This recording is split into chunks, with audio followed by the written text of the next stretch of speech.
Hi, I'm Nico Cacos. I'm President and CEO of Blue Sky Uranium. And what our company is working on, we have a very unique opportunity in southern Argentina in which we have discovered and we're developing what has the potential to rank amongst the largest uranium districts in the world with some of the lowest operating costs. Nico, good to see you. It's been a while. About 2 years, I think, since we last saw you. But it's different times, different market completely for uranium. Obviously, Sprott and Sput are doing their thing, and the spot price too, up to around $63. Bit of an easier environment now, isn't it? Well, indeed it is. And, the neat thing about what we've been working on when we made our discovery, our initial deposit, in southern Argentina, the first thing we did was ask the question, is this deposit economic in this environment? And this is at a time when spot price was $20 a pound. So, because that would make a difference as to how aggressively we move the project forward. So we did a preliminary economic analysis at that time. And what we found is that we could, if the project had been in production, a pound of uranium would cost just over $16 a pound in order to break even in terms of cash costs, and including the all-in sustaining costs, it could just over $18 a pound. So if it was potentially economic at that time, at $63 a pound, I'm smiling. Despite inflation, you'll still be smiling, I suspect. Yeah. Well, so talk to me about where you are with the study stage. Have you advanced to that at all? That was the 2019 PEA. Have you been doing any more work since we last spoke? Yes, we have. I mean, the purpose, of course, of that time, the purpose of doing a PEA at that time, I guess, like I stated, was to determine the competitiveness of our project in that environment. The next stage is the stage that we're in right now. Is can we identify and find additional uranium pounds, whether either in the deposit itself or in a surrounding area. Because ideally, what we would want is to have satellite deposits within a cluster of about 30-kilometer radius zone, and be able to run that out of one fixed infrastructure in terms of production. So we have stepped out. We just wrapped up, in fact, a drill program on our deposit with a twofold objective. One was to do a number of infill holes in order to tighten it up and upgrade the quality of the resource, the confidence in that resource. And the second thing, of course, at the same time, was to step out. And it was only a couple of days ago that we announced that we stepped out a step out hole 1.5 kilometers from our deposit and returned back grades of uranium that were 5 times what we were seeing on the average of the PEA. So yes, this deposit is increasing.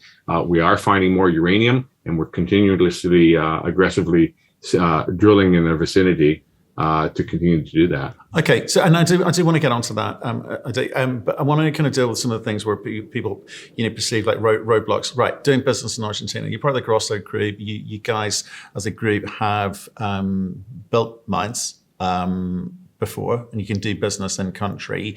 So can you just give us some give me some sort of confidence about your ability to continue to do business in Argentina, given the nature of what you're doing now. Precious metals is one thing, but uranium. How do they feel about uranium mines in Argentina? Well, the Grosso Group, like you stated, I've been with the Grosso Group since the very beginning, back in 1993. That's nearly 30 years now, and we have, under the stewardship of Joe Grosso, of course, have a tremendous profile in that country. We have a lot of success in Argentina, having made 4 major discoveries, and all the way from discovery right up to production. And that helps us. It gives us a competitive advantage and opens up many doors, and so that we can have discussions with locals, politicians, and so forth. In terms of the uranium and nuclear materials, what most investors are not aware of is that Argentina itself is a nuclear country. They have a very sophisticated and extremely well-developed nuclear industry.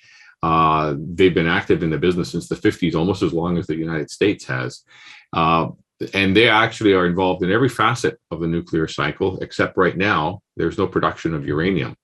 And what's significant for us about that is 2 points. Number one, when all the laws and regulations for handling and moving radioactive materials around the country, they're already implemented. They're already there. We don't have to wait for that. That could be a very long process to see a country do that. So that's all there. So, and in speaking with mining ministers, putting a uranium mine into production is no different. It will be in Argentina's regard no different than putting into production a gold project or a copper project, and especially something as simple what we have, which we can talk about later, which will be more akin to a gravel operation, because there's no blasting and drilling required. And the second thing, of course, is as Argentina imports all their need for uranium right now, and they've paid upwards of $75 a pound, and they've been paying that even when uranium prices at $20. This sets up our company as with the largest and most advanced project currently in Argentina to become Argentina's first domestic supplier for uranium. And that's a business objective and an opportunity that we are pursuing right now. And so when you say like the full nuclear cycle, do they enrich their own uranium? Yes. In fact, there's a pilot enrichment plant in the same province, 200 kilometers east from our project. If you can put a pilot enrichment plant in the country, putting a uranium mine into production is not a contentious issue. Well, that's where I was going next. Actually, it's one thing that at federal level getting approval, but obviously it's state driven down there, and so that you're in a state which is pro uranium. That's what you're saying. Very much so. In fact, the state is 50% owner of what we call here in Canada, I guess in the UK too, a Crown Corporation, which is an engineering company that manufactures and builds small modular reactors. They do all kinds of uranium and nuclear research, and they're extremely well regarded throughout the world. So very supportive, very understanding of what we do, and we're working very closely with them.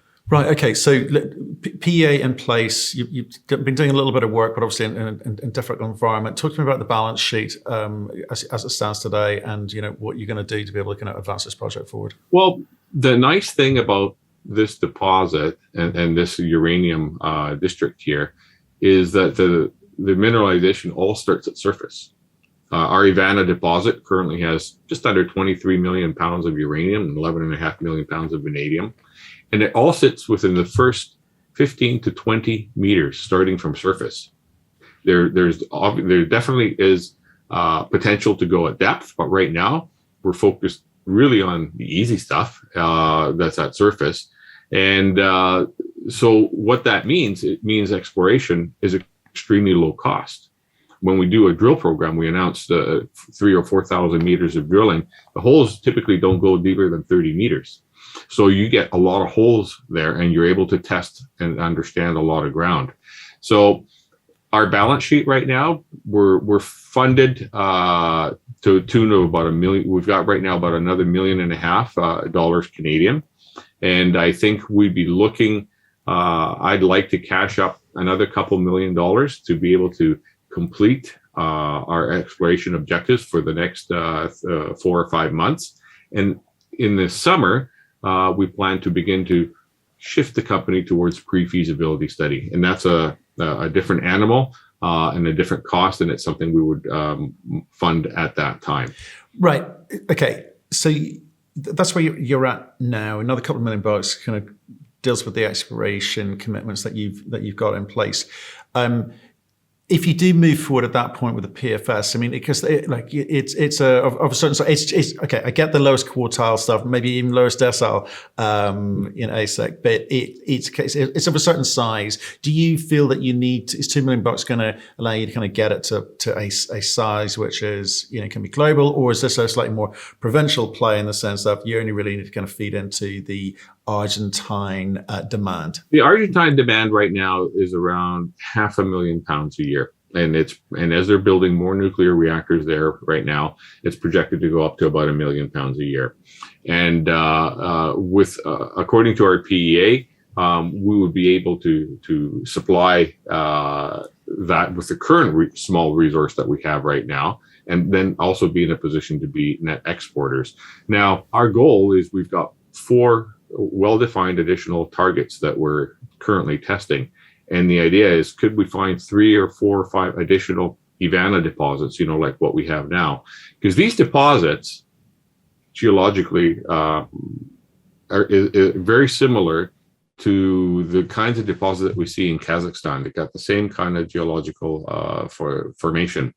And in Kazakhstan, what we see, the deposits there, the grades are the same, but they go up to 240, 250 million pounds. They can be absolutely ginormous. And where we're operating in, we're just got started. At the southern end of this district that we control, there's over 300,000 hectares of property. The district itself spans a length of 145 kilometers by 50 kilometer wide. It's enormous. So the potential, and we know that there's mineralization of uranium throughout this entire district because we've been able to work on it over the last 15 years. And now we know where we're honing in, and we're feeling fairly confident we're going to be able to find additional resources. The question is, are we going to find another 20, 50, or 100 million pounds? That's kind of where we're heading. Well, and also the cost of finding those extra pounds, I guess, is deep in your consciousness. Because look, you're a $60 million odd company at the moment. It's been a rough few years for uranium companies, but they've kind of seen we mentioned at the beginning with Sprott last sort of August, September coming in, there was a bump in the marketplace. I think recently Sprott's buying again, and again, uranium junior exploration companies are seeing the benefit of that in the share price. But at some point, you got to take control of what you need to do, right? So one, that sounds like raising another couple of $1 million on the exploration, and 2, being clear with the market about what your business model is, and it seems to be show and demonstrate scale. So exploration, let's say you deal with that by the middle of this year, when would you be going out and trying to sort of, I guess, up your game, show that you could be a net exporter?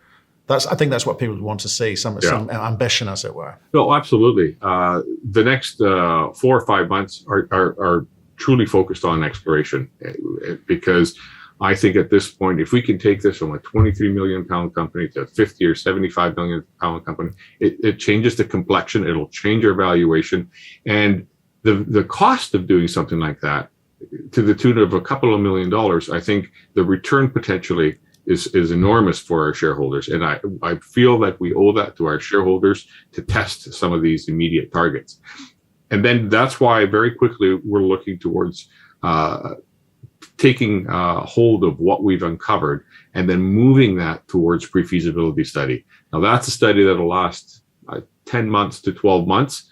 And at the end of which, we could be at a position where we can make a production decision. Now, production is a different story. Production, although the engineering studies we've done to date appear to be simple and we could probably do this, I would feel much more comfortable pairing up with a large, experienced uranium producer, and it's a deal to be made at the time. Whether you joint venture it, whether you sell some of it, sell all of it, it all depends on the economic circumstances. Perfect. Okay, that's where I was going, because if I speak to some of the industry players have been around the block a bit and been around for a long time, talking about getting into production with the prerequisite skill sets needed, two different things. I think some people are going to find out the hard way, say some of these industry insiders. So your view is to kind of take this through a study phase, whether it be pre-phase or maybe onto feasibility stage, and then partner up with some sort of industry strategic partner, not just for the money, but for the skills that they can bring in. That's where you go. That's right. There's skills. There's different kind of political clout. There's knowledge and a better intrinsic knowledge of the uranium market on a global scale. It's something that we're very good at exploration. We understand engineering. We can do a pre-feasibility study, but beyond that, I've been in this industry for 30 years. We know where our limitations are in terms of our skill set. Best value for our shareholders is to mitigate that risk with an experienced uranium producer. Okay, so you know what you know and you know what you don't know. I think it's the cliche. Which is great, right? Some people try and fake it till they make it. So no, I like that. I like that. Okay, so you've got the three discoveries at the moment. Obviously, Santa Barbara and Havana, which you've talked about some of the numbers on. The idea is to kind of build out more of these satellite assets. What sort of scale do you think you're going to need to attract said strategic partner? Well, to attract a strategic partner like that, I think another 20, 25 million pounds. So that 50 million pound mark, I think, is kind of the magic number where the project begins to really show its world scale potential. And that, what I want to demonstrate is not necessarily to get to the highest amount of pounds possible, but to show how quickly and easily we can find them, because we're talking about an area of 20 kilometers in the southern end of this trend.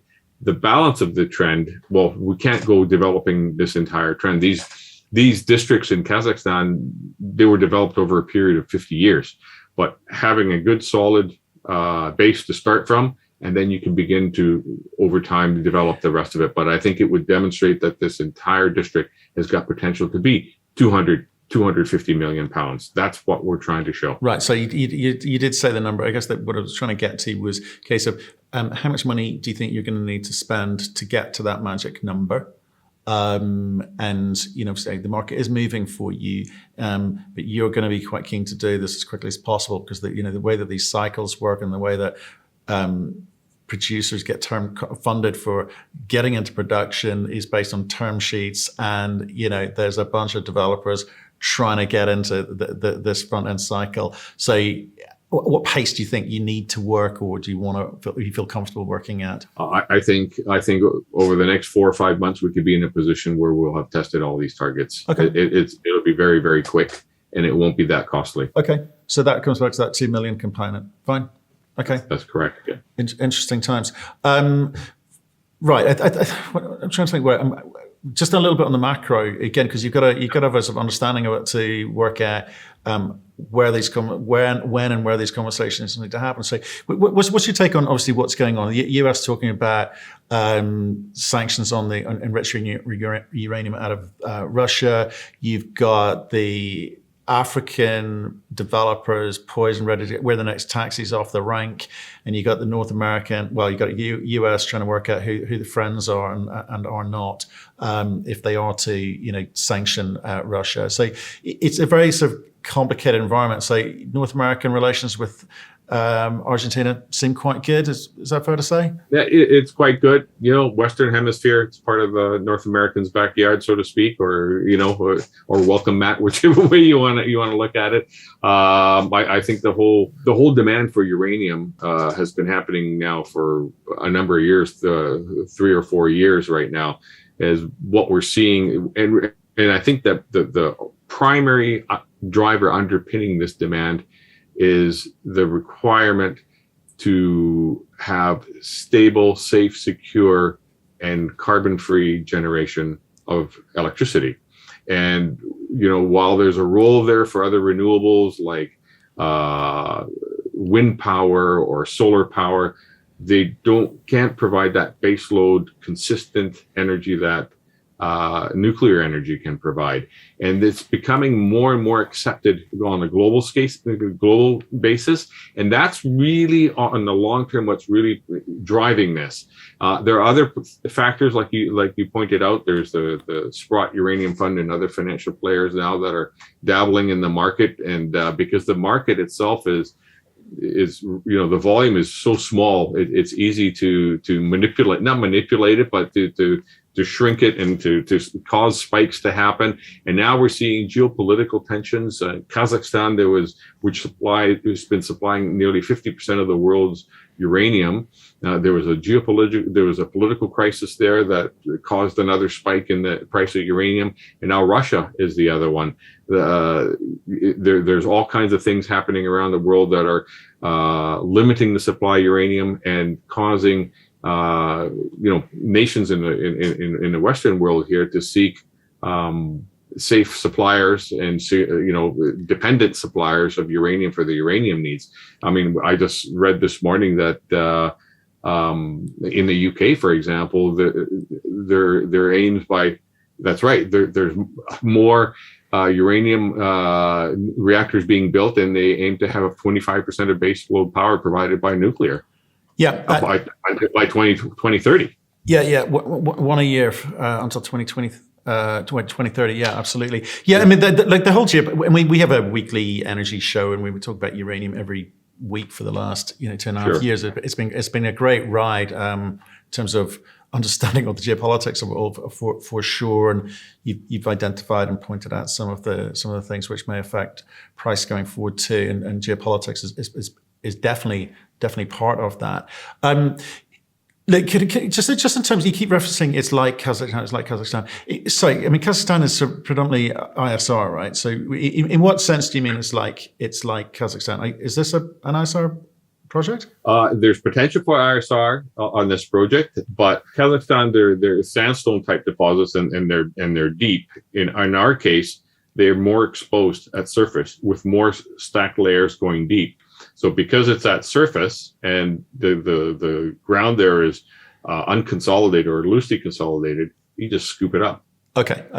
It's very simple. We don't need there. There are other areas within our land package that are prospective for deeper ISR types of uranium deposits, but we have encountered an area that has been eroded on the top that is basically sitting at the top, and that's what makes it extremely competitive. It's the oxidized nature. Okay. That's right. And also in terms of the, I guess the vanadium component is quite big in this too. And obviously vanadium price has gone on a little bit of a run at the moment. That's got to be good news for the next study, I suspect. That is good news. I mean, the mineralization that we're seeing there is in a mineral called carnotite, and carnotite is a uranium and vanadium mineral. So when we try to extract the uranium, it simultaneously precipitates the vanadium.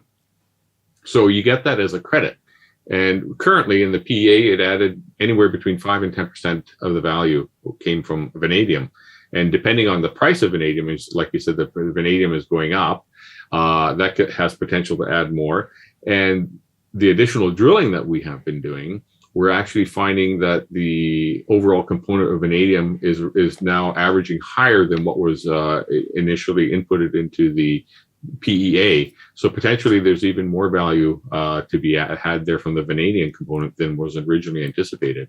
Okay, yeah, no, I think that could be interesting. Well, certainly when you go PEA plus or minus 30% on the economics. So it once the PFS, I guess, will kind of start firming up, put a flag in the sand for people to look at. And that comes back to these strategics.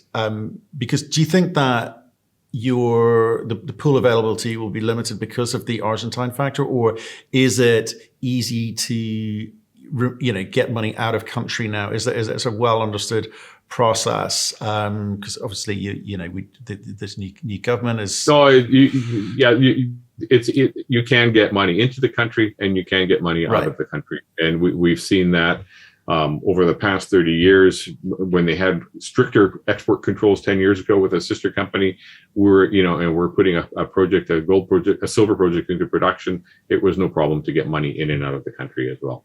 Okay. And what would you say the kind of the little bumps along the road that mining's tricky? There's always bumps along the road. What are the things that you want to overcome? You've got the exploration, I get it, but that's searching for scale and grade, and that's all good. But what else are you having to be mindful of? Well, there's always exploration risk. I think we mitigate any political risk because as Grosser Group, we've been there for 30 years. And one of the pioneers of getting mining going in Argentina, extremely well respected, well connected, and what we see also is that no matter what stripe of politician or takes over in Argentina, the one consistent theme has always been strong support for mining industry, because it is a revenue generator and it's extremely underdeveloped in Argentina. So other risks are what other risks could there be? I mean, there's market risks. It seems like a fairly straightforward process. Socialism seems to be the big one of the day for South America, as usual. Obviously. Well, tell us a bit about that, because you must get that thrown at you a lot. Well, socialism. I mean, we've seen governments from the left and governments from the right come in and go, and often politicians, they say that they got their blinker on to turn left and they turn right afterwards. Politicians say what they need in order to get elected, and we respect that. And but they also know that when you don't sacrifice the cash cow, which is royalties from a mining project. So we have seen that time and time again. We respect that. We respect that we are operating in Argentina as a country. We are a foreign company that's operating there. We have a big component of staff in Argentina. We're respectful, and we try to stay out of the political spectrum and try to respect every government that comes in. So, and with regards to, because we're seeing this up in Chile and Peru and Colombia and Ecuador and lots of different places where, again, talk of socialism leads to nationalization or significantly taxing some of these foreign direct investment companies. What's the case in Argentina? No, we don't see that, because I think a significant taxing in there would have a very negative impact on the mining industry, and so that I don't see that happening in the cards. Our experts on the ground there indicate that doesn't happen there. Argentina, for all its quirks, is an extremely educated population base, and they're well-read, they're smart people, and when we work with them, I think politicians can do funny things, but people are not so easily fooled, though. That's true of any country. Yes. I like to think. Well, look, Nico, look, thanks for the kind of overview of what you're trying to do. And it sounds like with the exploration program, there'll be something to talk about over the next few months. And hopefully it delivers what you want, as you say. So look, stay in touch. Let us know how you get on. Exciting times in the uranium space. We need all of the above to get into production to meet the demand. So we'll be watching. No, absolutely. I think it's a very exciting time. It's great to see the price of uranium going up, and it's bringing in a lot of new investors and institutional investors into the space, and it's having an effect on all the companies are rising. But beyond that, I think companies like ours that are stepping out and drilling and exploring and testing new targets, these are the real big value drivers for companies. And I think, as you uncover more uranium pounds and you get revalued in new discoveries, that's very exciting, and it's potentially extremely rewarding for shareholders.